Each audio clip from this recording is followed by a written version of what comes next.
Hey guys, it's Cass from Stonemill & Co, and today I want to talk to you guys about crafted element molds. They have been a huge game changer for me and my business, and here's why. For the longest time, I was really struggling to create my own molds. Whether it be from wood and tuck tape or assembling an HDPE mold, it never failed. I always ended up with a leak. These molds make the process super simple. All I have to do is cut the wood down to size, place it in my mold, weigh it down, and pour my resin.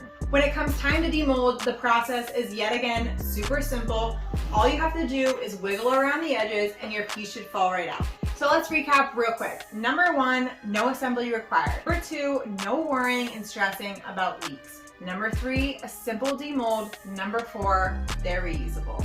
Since upgrading to crafted element molds, I've been able to work so much quicker and more efficiently. So if you guys are looking for a high quality silicone mold for your next project, especially ones that come in all different shapes and sizes, I highly suggest adding a crafted element mold to your cart today.